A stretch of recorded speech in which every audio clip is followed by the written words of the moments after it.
Twelfth class में मेरी थोड़ी सी केमिस्ट्री वीक रह गई थी, इसलिए फाइनली मेंस में तो अच्छा कर लिया था, 95.9 थे लास्ट ईयर। फिर एडवांस में कट ऑफ क्लियर नहीं हो पाया था लास्ट ईयर। Yes sir. इस बार हो गया, पोड़ दिया, इस बार तो फिर मचा दिया। हाँ जी। फिर ड्रॉप लेने के लिए थोड़ा सा ऐसा था कि मेंस की परसेंटाइल से कॉलेज ले लेना चाहिए या ड्रॉप लेना चाहिए। तो उन्हीं दिनों फिर आशीष सर ने एक वीडियो बनाई कि ड्रॉप के लिए गाइडेंस दिया कि लेना चाहिए नहीं। तो फिर उनकी एक बात थी जो जिसने मेरे को फिर से मोटिवेट किया कि ड्रॉप ले लेना चाहिए, कि जीवन की शुरुआत अगर एक साल लेट भी हो तो भी कोई बात नहीं, धमाकेदार होनी चाहिए। शानदार, बहुत जोरदार। So hello everyone, welcome back to the channel. Myself CLR MDH, a final year computer science student at IIT Delhi. और बताओ क्या हालचाल तुम सबके। तो यार आज मैं अपने चैनल पर एक ऐसे शख्स को लेकर आया हूँ जिसने with 12th JEE advance qualify भी नहीं करा, लेकिन उसने वहीं हार नहीं मानी, ड्रॉप लिया एंड ड्रॉप ईयर के साथ जेईई एडवांस में क्या ही आग लगाई है वो तो तुम्हें भी पता ही चल जाएगा। इससे मैं अभी पीडब्ल्यू के विक्ट्री सेलिब्रेशन में भी मिला था, मुझे इसकी जर्नी काफ़ी इंस्पायरिंग लगी। एंड भाई अपना सब्सक्राइबर भी है तो ऑफ कोर्स अपने चैनल पर लाना तो बनता ही था। तो स्टार्ट करते हैं। सबसे पहले नमन, तुम अपना इंट्रो दे दो मेरी नई ऑडियंस को। So hello everyone, my name is Naman Premi. I secured an all India rank of 4519 in JEE advance 2026।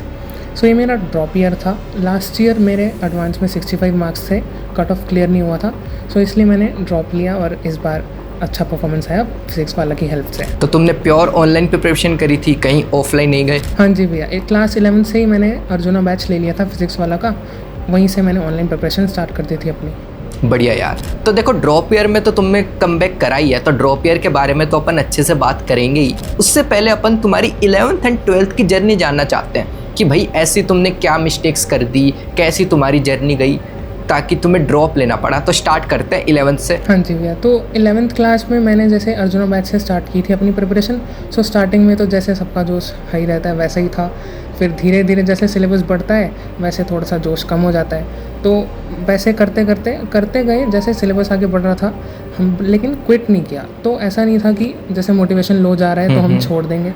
थोड़ा थोड़ा ऐसा जब आपका रीज़न क्लियर होता है कि मुझे ये क्यों करनी है प्रिपरेशन, तो आप छोड़ते नहीं हो कभी भी और लगे रहते हो, चाहे कितना भी लो फेज जा रहा हो। तो जैसे मान लो बीच का फेज चल रहा था, 11th का सिलेबस हाई पेस पे चलता है, तो उस टाइम पे जैसे कुछ बैकलॉग्स बन जाते हैं, तो मेरे भी बनते थे। फिर मैं एक गलती होती थी मेरे से कि मैं कुछ लाइव लेक्चर्स छोड़ देता था, ऐसा सोच के कि पिछला चैप्टर कर लेता हूँ पहले, फिर लाइव लेक्चर में अच्छे से समझ में आएगा।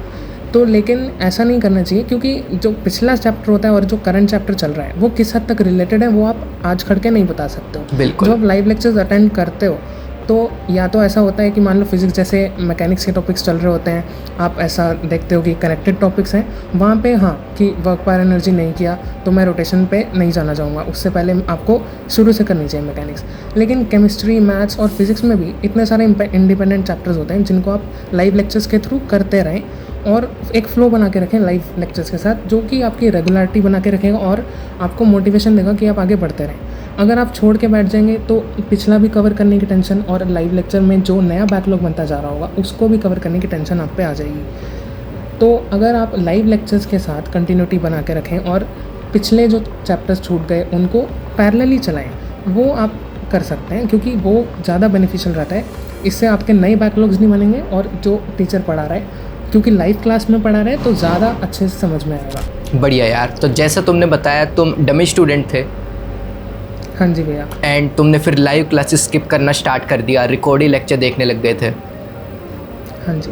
तो आई थिंक ये तुम्हारी मिस्टेक रही होगी, क्योंकि तुम्हें भी पता है कि डमी के अंदर एक सबसे बड़ी चीज़ जो लैक करती है वो है सेल्फ डिसिप्लिन। कि डमी में अगर तुम सेल्फ डिसिप्लिन नहीं हो ना तो तुम प्रोक्रेस्टिनेशन करने लग जाते हो कि यार कोई नहीं, ये लेक्चर अब कोई टोकने वाला तो है नहीं, आज नहीं कल देख लूँगा। तो शायद 11th में तुम्हारी मेजर प्रॉब्लम यही रही होगी।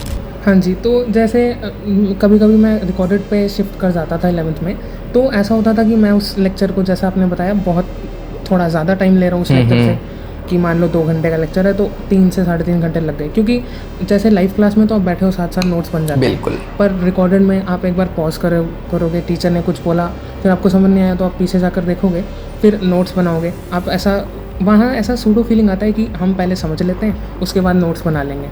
पर लाइव क्लास में जो आपका सिंक रहता है ना टीचर के साथ कि मैं समझ भी रहा हूँ, नोट्स भी बना रहा हूँ, तो एक बार जब हाथ से आप लिख लेते हैं चीज़ को तो वो ज़्यादा लंबे समय तक याद रहती है। और अगर टीचर ने वही सामने बोला था और आपने साथ साथ लिखा तो अंडरस्टैंडिंग भी उतनी रहती है। मान लेते हैं मैथ्स में सर कोई सवाल सॉल्व कर रहे हैं, आपने भी साथ साथ अगर अपनी कॉपी में सॉल्व कर लिया तो आपकी वो अप्रोच दिमाग में बैठ जाएगी जो लंबे समय तक याद रहेगी। तो यार 11th की बात तो अपन ने कर ली, अब 12th के अंदर, 12th में जब तुम आए थे तुम्हें रियलाइज़ हो गया था कि तुमने क्या मिस्टेक्स करी है 11th में? हाँ जी, तो 12th में जब आए तो 11th की गलतियाँ तो कुछ दिमाग में थी ही, और ऐसा नहीं था कि वेस्टेड थी, मतलब काफ़ी हद तक कंप्लीट थी। एंड के कुछ चैप्टर्स वीक रह गए थे, उनको मैंने 12th के एंड में जैसे टाइम मिला वो उनको कवर किया। क्योंकि जब आप 12th के चैप्टर्स कर रहे हो तो साथ में आप रिवीजन लेके चल सकते हो 11th की। आप सोचो कि 12th के लेक्चर्स मैं साइड में कर लूँगा, पहले 11th का अपना बचा हुआ पोर्शन कर लेता हूँ, वो गलती कभी नहीं करनी चाहिए। और 12th के साथ अगर 11th को रिवीजन करने की बात करें तो जब आपके वीकेंड्स हों या टेस्ट आ रहे हों, उसमें जब 11th का सिलेबस पूछते हैं वो बेस्ट टाइम होता है 11th को रिवाइज करने का। और अगर आपके शॉर्ट नोट्स रेडी हैं तो फिर तो सोने पे सुहागे वाली बात हो जाती है। बिल्कुल। तो यार मेजर प्रॉब्लम इन लोगों की ये है कि ये अभी 12th में है एंड इन्हें 11th की बहुत टेंशन रहती है कि भैया यार 11th का क्या करें, 12th तो चलो चल रही है पर अभी 6 महीने ही बचे हैं, सिलेबस कंप्लीट कैसे करूँगा? तो 2 ऑप्शन है तुम्हारे पास। पहला ऑप्शन ये है कि अभी खुद से ही कोई प्लान बनाने लग जाओ कि मैं 2-3 महीने में ही सारा सिलेबस निपटा लेता हूँ वन शॉट से, या फिर कोई भी सीरीज़ फॉलो करके, उसके बाद मैं आराम से रिवीजन या टेस्ट दूंगा। या फिर दूसरा ऑप्शन ये है कि भाई टीचर्स के साथ साथ चलते रहो, लाइव क्लासेस अटेंड करो, या फिर रिकॉर्डेड भी कर रहे हो लेकिन डिसिप्लिन के साथ पढ़ते रहो एंड पैरेलल में कुछ समय निकाल के, जैसे तुमने बताया कि वीकेंड्स पे या फिर किसी हॉलीडेज़ पे 11th का रिवीजन या बैकलॉग कंप्लीट करते रहो। तो तुम्हारे अकॉर्डिंग क्या करना चाहिए? अगर जब हम ये सोचते हैं कि पहले सारा सिलेबस फटाफट निपटा लूँ फिर अपने रिवीजन और टेस्ट करूँगा, तो ये तो सबसे गलत थॉट होगा। इसको तो फर्स्ट स्टेप में रिजेक्ट करना चाहिए अगर आप ऐसी स्ट्रैटेजी सोच रहे हैं। क्योंकि इससे क्या होता है ना, आप सोचते हैं कि सिलेबस तो पहले कर लिया, अगर आप सिलेबस को फास्ट पेस पे करते हैं तो साथ में प्रैक्टिस का उतना सफिशिएंट टाइम आप देते ही नहीं। या अगर आप सोच भी लो कि हाँ मैं इतने में सिलेबस कर लूँगा, इतने में प्रैक्टिस कर लूँगा, वो जो आप फिक्स शेड्यूल बनाते हैं ना वो कभी अचीव करना पॉसिबल ही नहीं होता। क्योंकि हमारी जो मेंटालिटी है ना ये रहती है कि हम जो चीज़ कर रहे हैं उसको फटाफट करें, तो वो फटाफट करने के चक्कर में जो उसका क्रक्स होता है ना वो कहीं ना कहीं छूट जाता है। तो अगर आप सिलेबस को टीचर्स के साथ लाइव चलते हुए करते हैं और साथ साथ जो होमवर्क्स मिलते हैं उनको कंप्लीट करते हैं तो आपकी प्रैक्टिस भी टॉप नॉच हो जाती है और बाद में टेंशन भी नहीं रहता कि हाँ यार मैंने ये चैप्टर्स किए थे, प्रैक्टिस बिल्कुल है नहीं, तो ऐसा लगता है चैप्टर्स बिल्कुल डब्बा गोल है। तो एंड में उन चैप्टर्स को आप सोचते हैं वन शॉट से दोबारा करूँगा, फिर कुछ उनकी प्रैक्टिस करूँगा, PYQs करूँगा, तो वो जो परफेक्ट वाली बात होती है ना एक चैप्टर को लेके, वो चीज़ आप कभी अचीव नहीं कर सकते उस मेंटालिटी से। बिल्कुल यार, काफ़ी सही बोला तुमने। एंड अब एक चीज़ मुझे पूछनी है कि सबसे पहले विद 12th तुम्हारा मेंस एंड एडवांस का क्या रिजल्ट रहा? हाँ जी, 12th के साथ जैसे लास्ट ईयर मेरी मेंस में 95.9 परसेंटाइल थी और एडवांस में मेरे मार्क्स 65 थे और लास्ट ईयर का कट ऑफ था 83-84, तो मेरा क्वालिफाई नहीं हुआ था एडवांस में, इसलिए मैंने फिर ड्रॉप लिया था। तो मतलब तुम अच्छा परफॉर्म नहीं कर पाए विद 12th, तो तुम्हारे अकॉर्डिंग क्या कारण हो सकता है? क्योंकि तुम्हें भी पता है अभी 12th वाले बच्चे देखेंगे जो कुछ गलतियां कर देंगे, तो तुम्हें इन्हें पहले ही सतर्क कर देना है कि भाई मैंने ये मिस्टेक्स करी थी जिसके कारण मुझे ड्रॉप लेना पड़ गया, तुम इन्हें अवॉइड करना ताकि तुम विद 12th एक अच्छा स्कोर ला पाओ। हाँ जी, तो 12th के साथ अगर आप जैसे टीचर्स को फॉलो कर रहे हैं और होमवर्क करते जा रहे हैं वो तो आप एक बेस्ट काम कर ही रहे हैं। उसके साथ अगर आप टेस्ट को बिल्कुल ऐसे छोड़ते नहीं, मान लेते हैं आप बीच में एक आध टेस्ट स्किप हो जाता है, आप बीमार हैं या कहीं अर्जेंटली जाना पड़ता है तो उस वजह से टेस्ट स्किप करें, कोई बात नहीं। लेकिन आप नोइंगली टेस्ट स्किप करते हैं ये सोच के कि अभी मैं यार पेंडिंग वर्क कर लेता हूँ, होमवर्क्स वगैरह कंप्लीट कर लेता हूँ ताकि नेक्स्ट वीक में कोई दिक्कत ना हो, पर वो चीज़ अगर आप टेस्ट के उस पर कर रहे हैं कि टेस्ट छोड़ दिए उस पर करेंगे तो वो बेनिफिट आप कहीं ना कहीं छोड़ देंगे। क्योंकि टेस्ट में जो आपके चैप्टर्स पूछे जाते हैं, उन पे क्वेश्चंस पूछे जाते हैं, वो जो आप मिस करेंगे और आपकी जो रिवीजन होती है उससे वो भी आप मिस कर जाएंगे। क्योंकि जब होता है ना, जब आप टेस्ट देते हो और क्वेश्चन सामने होता है तो एक प्रैक्टिस हो जाती है उस चैप्टर की, और ये भी होता है कि टच में आ गया एक चैप्टर। अगर आपकी प्रैक्टिस थोड़ी सी कम भी रह गई थी जब चैप्टर चल रहा था, तो एक तो टेस्ट को अच्छे से देना चाहिए। और रिवीजन की बात करूँ तो 11th को अगर साथ साथ लेके चलना है 12th के, तो वही जैसे वीकेंड्स पे करें और टेस्ट में जब पूछा जाए तब कर लेनी चाहिए। क्योंकि वो बेस्ट टाइम रहता है। आगे पीछे आप सोचेंगे सिलेबस चल रहा है, चैप्टर चल रहा है इलेक्ट्रोस्टैटिक्स, मैं सोचूं रोटेशन रिवाइज कर लेता हूँ, तो वो आप ट्राई करेंगे तो छूट जाएगा, फिर आपका मोटिवेशन डाउन हो जाएगा उसके रिलेटेड। बिल्कुल यार, तो मतलब जो अभी 12th में है, वो 2 बातें तो बिल्कुल मिस मत करना। पहला रिवीजन, दूसरा टेस्ट, इन दोनों को तो तुम्हें सीरियसली करना ही है। तो 12th की बात हो गई, अब स्टार्ट करते हैं कि भाई ड्रॉप ईयर कैसा गया। एंड यार एक तुम्हारे मन में ये भी डाउट हो सकता है कि जब तुम्हारा 12th का अच्छा स्कोर नहीं आया था तब तुम्हारे अंदर सेल्फ डाउट था क्या? तुम एकदम कंफर्म थे कि हाँ यार कोई नहीं, मैंने मिस्टेक्स करी हैं, मैं ड्रॉप लेके उन्हें सही कर सकता हूँ? या फिर तुम्हारे अंदर भी डाउट था यार चलो कोई नहीं, ड्रॉप ईयर लेके देख लेते हैं, क्या पता अच्छा रिजल्ट आ जाए? हाँ जी, तो ड्रॉप लेने से पहले मन में वो डाउट तो रहता ही है कि अगर मैंने ये साल दिया और मेरी उतनी अच्छी प्रिपरेशन नहीं हुई, वैसा ही रिजल्ट रह गया, तो मैं क्या करूँगा आगे जाके? इससे अच्छा मैं इसी साल ये जो कॉलेजेस मिल रहे हैं वो ले लेता हूँ। लेकिन अगर आप थोड़ा सा एक स्टेप बैक लेके किसी से डिस्कस करके, जैसे हमारे टाइम पे आशीष सर ने यूट्यूब पे वीडियो डाली थी गाइडेंस के लिए कि आपको ड्रॉप लेना चाहिए नहीं लेना चाहिए, तो वहाँ से कुछ गाइडेंस मिली, मुझे कुछ इंसाइट्स मिले और मैंने अपने पेरेंट्स के साथ डिस्कस किया, फिर ड्रॉप लिया। और आशीष सर की एक बात जो मुझे काफ़ी मोटिवेट करती थी कि ड्रॉप ईयर में मैं अच्छा कर लूँगा, वो ये थी कि जीवन की शुरुआत अगर 1 साल देर से भी हो तो भी कोई बात नहीं, लेकिन धमाकेदार होनी चाहिए। बढ़िया तो अगर आप ये ईयर एफर्ट देंगे और आप एक अच्छा रिजल्ट ले आएंगे तो वो आपके लिए कहीं ना कहीं आप देखेंगे, आप 10 साल बाद 15 साल बाद आप पाएंगे कि हाँ यार वो डिसीजन मेरे लिए सही था। ये ऐसा नहीं था कि अगर मैं वो साल ड्रॉप ना करता तो मैं कहीं और अच्छी जगह होता। जो आप पाएंगे वो आपके लिए बेस्ट होगा और आप सिंसियरली एफर्ट देंगे तो रिज़ल्ट आता है यार। ऐसा नहीं है कि आप एफर्ट्स दे रहे हैं वो रिज़ल्ट में रिफ्लेक्ट नहीं करेगा। अगर आप जेन्युइनली अंदर से मोटिवेटेड रहते हैं कि हाँ मैंने ये रिस्पॉन्सिबिलिटी ली है और मैं चैप्टर्स को या जो भी मेरा होमवर्क है उसको सिंसियरली करता जाऊंगा इस ईयर, तो कहीं ना कहीं मैं अच्छी पोजीशन पे ही हूँगा जिस पोजीशन में मैं इस साल था। बढ़िया यार।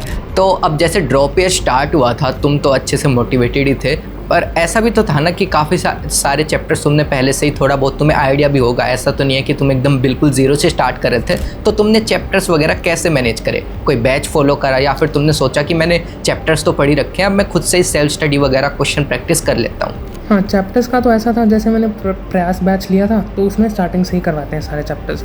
तो मैंने भी यही स्ट्रैटेजी रखी कि टीचर्स चैप्टर्स करवा रहे हैं उनके साथ साथ ही करते जाते हैं, क्योंकि ये तो होता ही 11th-12th के दौरान जब आपने चैप्टर्स किए कहीं ना कहीं वीक टॉपिक्स रह ही जाते हैं सभी चैप्टर्स में। आपका ऐसा नहीं हो सकता कि मेरा रोटेशन तो स्ट्रॉन्ग था या थर्मोडायनेमिक्स स्ट्रॉन्ग था, इस बार मैं कवर ही नहीं करूँगा। बट अगर आप उस चैप्टर को अच्छी तरह से दोबारा गो थ्रू नहीं करेंगे, आपका फिर वही उतना ही प्रिपरेशन रह जाएगा उस चैप्टर से रिलेटेड, तो आप फिर रिज़ल्ट में बेनिफिट नहीं पाएंगे उस पर्टिकुलर चीज़ से। तो क्या करना चाहिए, जैसे जैसे टीचर्स लेके चल रहे हैं सिलेबस को साथ साथ ही करते जाओ।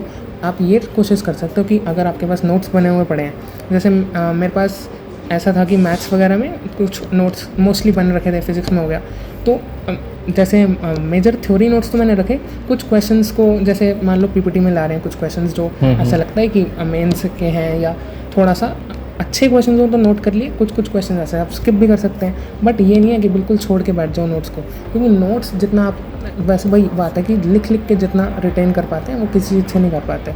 तो वही जैसे आप कंटिन्यू करते जाएंगे, होमवर्क को अच्छे से करें और एडिशनल प्रैक्टिस अगर आप कर सकते हैं, जैसे मान लो PYQs में साथ साथ करते जा रहे हूँ, चैप्टर्स एंड होते जा रहे हैं, तो वो आपको एंड में काफ़ी बेनिफिट देगा। क्योंकि जैसे हम ड्रॉप ईयर में दिसंबर एंड या जनवरी स्टार्ट में सिलेबस मान लो आपका ख़त्म होता है, तो मेंस 1 से पहले आपको उतना टाइम नहीं मिल पाता है कि मैं PYQs भी कर लूँ, सारा रिविजन भी कर लूँ।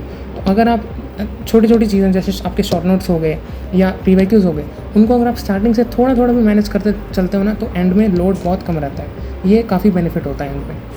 बढ़िया यार। तो फिर ड्रॉप ईयर तुम्हारा अच्छे से गया। एंड ये जो तुम्हारी परसेंटाइल है ये मेंस 1 की है या फिर 2 की है? ये जनवरी अटैम्प्ट की थी, मेंस 1 की 99.77 और मेंस 2 में थोड़ी सी 99.5 हो गई थी। वो जैसे पेपर इजी आ गया, वो फैक्टर्स हो जाते हैं। हाँ। नहीं तो आप एडवांस में लग जाते हो, थोड़ा सा आप मेंस से टेस्ट के थ्रू टच में रहो। और अगर आपको लगता है कि मेंस 1 में कम आई है, मेंस 2 में इम्प्रूव करना चाहते हो, तो बस टेस्ट पे ज़्यादा फोकस करो और रिवीजन पे। अब आपके कुछ चैप्टर्स छूट गए हों मेंस 1 से पहले, तो आप सोचोगे मैं कवर कर लेता हूँ। हाँ, कुछ एक इजी वाले आप सोच सकते हैं कि हाँ मेंस में इससे क्वेश्चन आता है तो मैं कर लेता हूँ। बट डीप डाइव करना अगर आप सोचते हैं कि मेंस 1 और मेंस 2 के बीच में मैं कर जाऊँगा, तो वो थोड़ा सा ये अच्छी स्ट्रैटेजी नहीं होगी। मैं अपने पर्सनल एक्सपीरियंस से बताऊँगा। बढ़िया। फिर एडवांस के लिए तुमने क्या करा? क्या डिफरेंट करा मेंस के बाद? सो एडवांस के लिए जैसे मेंस वन में अच्छी परसेंटाइल आई तो उसके बाद एडवांस की प्रेप पे ही मोस्टली फोकस किया था।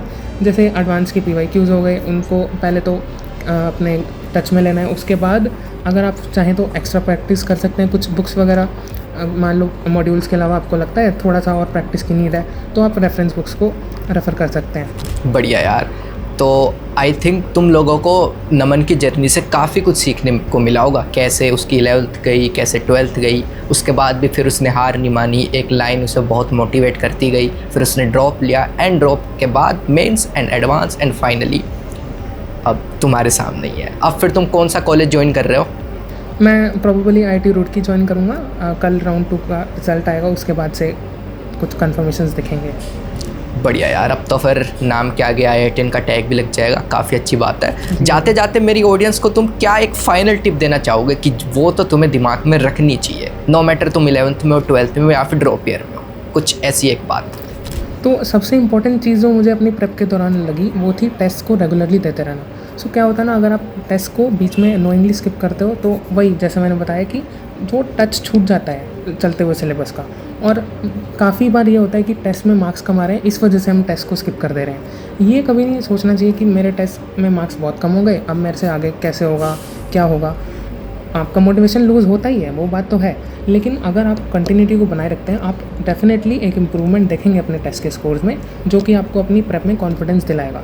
तो टेस्ट अगर आप बाय हार्ट करते हैं 11th में, 12th में और ड्रॉप ईयर में तो काफ़ी बेनिफिट मिलता है। और अगर आप टेस्ट एनालिसिस को भी, ठीक है सभी टेस्ट के लिए आप नहीं निकाल पाते हैं टाइम एनालिसिस वगैरह के लिए, लेकिन मान लेते हैं कुछ सिलेबस एंड के दौरान टेस्ट हो रहे हैं जिनमें काफ़ी सारा सिलेबस पूछा जाता है, तो वहाँ पे आप काफ़ी अच्छा कॉल ले सकते हैं कि मेरे इन चैप्टर्स में क्वेश्चंस कम बन रहे हैं, तो मैं उन पे ज़्यादा फोकस कर सकता हूँ सिलेबस एंड के बाद। तो एक ये वाली चीज़ आप काफ़ी अच्छे से लेके चलेंगे तो बहुत बेनिफिट मिलता है एंड में। बढ़िया यार, जैसा मैं भी हर बार बोलता हूँ कि मौत आ जाए पर टेस्ट नहीं छोड़ना है। अगर तुम्हें पर्सनली कोई डाउट है जो तुम नमन से पूछना चाहते हो तो कमेंट कर देना इस वीडियो पे, मैं इसको बोल दूंगा। अभी तो सब लोग छुट्टियाँ मना रहे हैं, कुछ काफ़ी खाली टाइम है, रिप्लाई कर देगा, ठीक है। जितना जल्दी कमेंट करोगे उतना जल्दी रिप्लाई मिलेगा। ऐसे ही और भी लोग जिनकी जर्नी काफ़ी इंस्पायरिंग है, जिनसे तुम्हें सीखने को मिलेगा, इस चैनल पर आते रहेंगे। बाकी बस पढ़ते रहो, बाकी अपन मिलते हैं IIT में, तब तक के लिए ओके बाय।